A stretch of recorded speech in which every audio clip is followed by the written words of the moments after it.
तो ये कहीं ना कहीं जो नई प्रयोग धर्मी राजनीति थी वो कितनी संकट कारक हो गई है वह भी दिखाता है। दिल्ली की जनता उससे ऊब गई थी। जो माननीय प्रधानमंत्री जी ने आपदा शब्द कहा था, तो हमारे यहाँ एक कहावत होती है कि रहीमन विपदा हूँ भली जो थोड़े दिन होए, हित अनहित या जगत में जानि परत सब कोय। ये बहुत लंबी विपदा थी जो करीब करीब 10 साल तक चली, परंतु इसने हित और अनहित यानी दिल्ली के हित में क्या है और अहित में क्या है इसका आभास करवा दिया है। और उनके चेहरे पे, आम आदमी पार्टी के चेहरे पे पड़ा हुआ नकाब उतरता हुआ दिख रहा है। और हमारे साथ सुधांशु त्रिवेदी को सुन रहे थे। हमारे साथ बीजेपी से राधिका खेड़ा जी जुड़ रही हैं। राधिका खेड़ा जी, कल एक शिगुफा आया केजरीवाल साहब का 15 करोड़ वाला, जिसने भी ये दिया सच था झूठ था ये तो नहीं पता, लेकिन उसका पैसा बच गया है।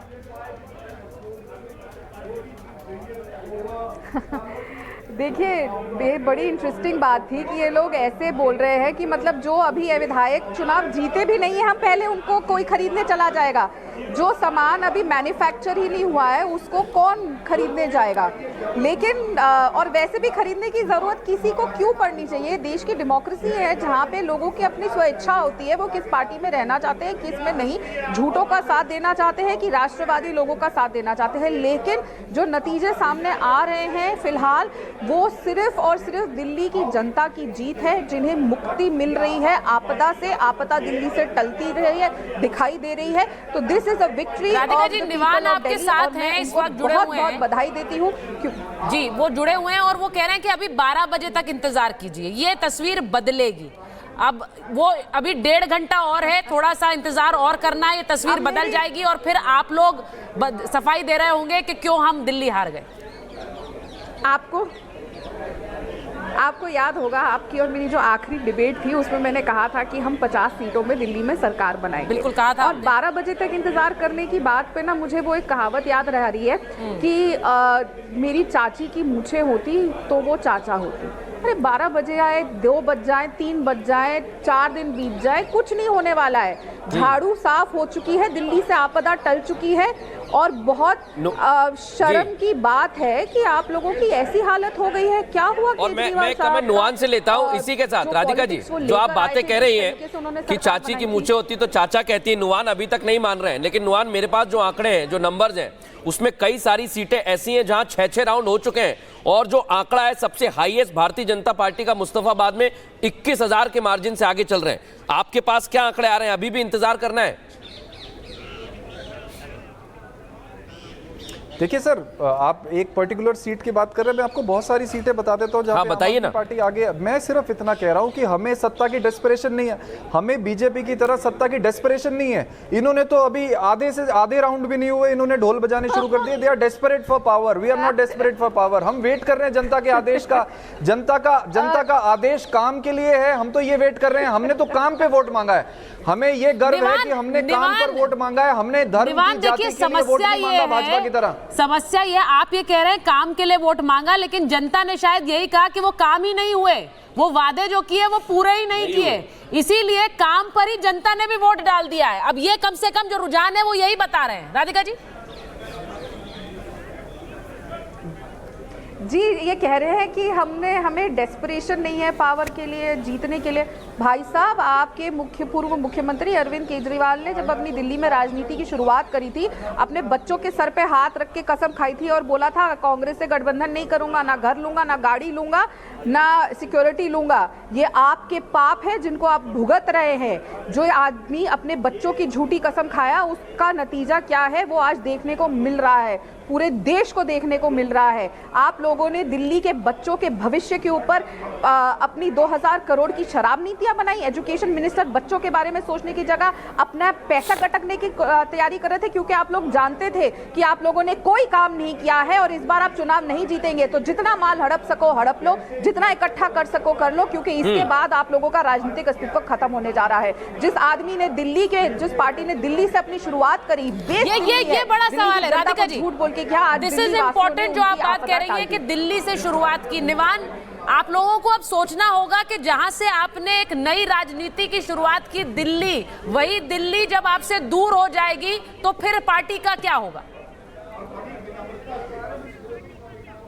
देखिए, हम तो ये कह रहे हैं कि भाजपा का मकसद ही है आम आदमी पार्टी का अस्तित्व खत्म करना। इनका मकसद और क्या है? इनको डर किससे लगता है? केवल और केवल अरविंद केजरीवाल से डर लगता है। इसलिए डर लगता है क्योंकि देश में इकलौता नेता जो काम पर वोट मांगता है। ये अभी जोड़ तोड़ की बात कर रहे थे, ये वो पार्टी है जिसके खिलाफ 50 करोड़ के नारे लगाए जाते हैं। ये वो पार्टी है जो 15 करोड़ रुपए ऑफर करती है। ये वो पार्टी है जिसके सबसे बड़े नेता जो है पंजाब में जाके कहते हैं 3-4 सीटें दे दीजिए, मैं सरकार ज्यादा देर चलने नहीं दूंगा। ये वो पार्टी है, इस पे कौन विश्वास करेगा? ये वो पार्टी है जो नेशनलिज्म के नाम पे जो है बीफ एक्सपोर्टर से चंदा खाती है। ये वो पार्टी है जो राम मंदिर की जमीन में घोटाला करती है। ये वो पार्टी है जो सुप्रीम कोर्ट के निर्णय बदल देती है। इन पे कौन विश्वास करेगा? ये बिल्कुल देखिए, आप झूठी पार्टी है, डेस्परेट फॉर पावर है। हम लोगों को कोई डेस्परेशन नहीं है पावर की। बस मुझे एक चीज आप बता दीजिए, क्योंकि अभी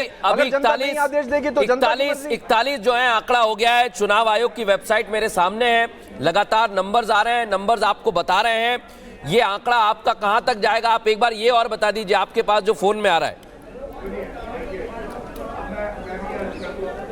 सर, मैं आपको यही बता रहा हूं कि अभी हम जिस स्थिति में हैं, हम कम से कम 38 सीटों पे लीड कर रहे हैं। बहुमत आ रहा है, मतलब मोबाइल में बहुमत आ रहा है। उम्मीद है कि हम 55 से ज्यादा सीटें जीतेंगे। हम 55 से ज्यादा सीटें जीतने की उम्मीद रखते हैं। अभी केवल और केवल 3 से 4 राउंड हुए हैं, बहुत राउंड बचे हैं। हमें सत्ता की लालच नहीं है। जनता जो भी निर्णय देगी हम एक्सेप्ट करेंगे, लेकिन हम बीजेपी की तरह डेस्परेट नहीं है पावर के लिए कि हम तीसरे राउंड पे ढोल बजवाने लग जाएं। ये डेस्परेट है। 8-8, 10-10 राउंड हो गए। इलेक्शन कमीशन बता रहा है, निवान, ये मैं नहीं बता रहा हूं। सुबह से बीजेपी, आप सुबह से बीजेपी को सुन लीजिए। बीजेपी के पास केवल एक बात है बोलने के लिए कि हम तिहाड़ भेजेंगे, तिहाड़ भेजेंगे, तिहाड़ भेजेंगे। किस भी आप पे तिहाड़ भेजेंगे? ये तो केवल इंतजार कर रहे हैं कि आम आदमी पार्टी को खत्म करके अरविंद केजरीवाल जी को तिहाड़ भेज दो। ये राजनीति है इन लोगों की। ये बेवकूफ बना रहे हैं जनता को। ठीक, प्रेम जी का पहला वोट परसेंटेज बता दें। प्रेम जी भी आप कांग्रेस में ना? प्रेम जी कांग्रेस में आप हैं, अपने आप से पूछिए। अरे आप किस में हैं? मतलब आप किस में हैं? कांग्रेस 6.79% वोट है। नहीं तो आप प्रश्न को थोड़ा संभाल। मेरा प्रश्न ये है कि कांग्रेस क्यों नहीं गेन कर रही? देखिए, ये बाइपोलर नेचर जो पूरे देश में है इलेक्शन का, और वो बाइपोलर नेचर में पोल शिफ्ट करने की कोशिश कांग्रेस ने की कि हम एक ऐसा पोल बनाएं कि आम आदमी पार्टी पोल न रहे, हम हो जाएं। उस कोशिश में नहीं सफल हुई। तो बाइपोलर इलेक्शन है, बीजेपी वर्सेस आम आदमी पार्टी, और कांग्रेस उसमें जो गेन कर रही है गेन उल्लेखनीय नहीं है। अरे तो फिर आप चुनाव क्यों लड़ रहे थे सर? उमर अब्दुल्ला कह रहे हैं ऐसे लड़ोगे क्या? उमर अब्दुल्ला क्या कह रहे हैं? आपस में लड़ोगे तो यही होगा, ये कह रहे हैं प्रेम शुक्ला जी। आपस में लड़ोगे तो यही हाल होगा, यही असर होगा। अब आप बाइपोलर कह रहे हैं। पूरे देश में बाइपोलर नेचर है, इससे कोई इनकार कर सकता है? इस पैनल पर बैठे हुए पूरे देश में पॉलिटिक्स बाइपोलर है। नहीं तो आपने ये मान लिया, क्यों कर रहे थे सर? आपने ये मान लिया ये बाइपोलर है, बनाने की कोशिश हो रही थी। यानी दिल्ली में इट्स आप वर्सेस बीजेपी। कांग्रेस का सफाया हो चुका है। एक समय शीला दीक्षित वाली कांग्रेस, अब कांग्रेस नहीं है दिल्ली में। ये पोल की बात हो रही है तो राहुल गांधी ने प्रेम कुमार जी कहा था कि अरविंद केजरीवाल पोल पर चढ़ गए। आप इस कहां से बीच में चढ़ गए? लेकिन यहां पर अब क्या स्थिति, आप खुद बताइए, आकलन करिए। इस बात को भी समझिए कि कहीं ना कहीं इंडिया गठबंधन के भीतर जो बात चलती रही है, और इंडिया गठबंधन के साथ दूसरे लोग जो हुए, और कांग्रेस वहां जो अकेली पड़ी दिखी, और पूरे इलेक्शन का जो पूरा आप ये बात माननी देखेंगे तो आप ये देखेंगे कि भाई कांग्रेस का पूरी लड़ाई सेंट्रल लीडरशिप ने छोड़ दी, लोकल लीडरशिप पे। बस थोड़े समय के लिए राहुल गांधी हमेशा ये वाला हमला करते हैं कि कांग्रेस कांग्रेस छोड़कर आई। अरे वोटर ही छोड़ गया है कांग्रेस को, अब बचा कौन है उनके साथ? तो आप ये वाला हमला हमेशा उन पर कर देते हैं। आप वोटर, लोकसभा चुनाव में आपको इसी कांग्रेस पार्टी को 18%, 21% वोट मिलती है ना भाई। लेकिन प्रेम कुमार, एक बहुत सीधा सवाल मेरा ये है, राधिका जी भी सुन रही है, तमाम पैनलिस्ट हमारे हैं। मैंने जो चुनाव देखा सर, यहां पर आम आदमी पार्टी के लिए अखिलेश यादव मैदान में आ गए, ममता बनर्जी के कई सारे सांसद मैदान में आ गए, सोहेल। लेकिन कांग्रेस पार्टी को लेकर जो प्रेम कुमार जी कह रहे हैं, हमारे साथ कोई आया ही नहीं, आपके साथ जनता भी नहीं आई सर। जनता आई नहीं आई मृदुल, इंडी वाले भी आपके साथ खड़े नहीं थे। हाँ, इंडिया अलायंस वाले भी नहीं सब केजरीवाल के साथ खड़े थे। केजरीवाल के साथ खड़ा हो गया और कांग्रेस ने डिवाइड कर दिया, पूरा खेल बदल दिया। मुझे स्क्रीन पे भी तो रखना पड़ेगा। अरे भाई प्रेम जी को रखिए, प्रेम जी को रखिए, प्रेम जी को स्क्रीन पर रखिए भाई। ये बाइपोलर कह रहे हैं, आपने भी बीजेपी आपको रख लिया। प्रेम जी उत्तर लेना चाह रहे हैं, आप समझ लीजिए। एक मिनट सुन ले प्रेम जी।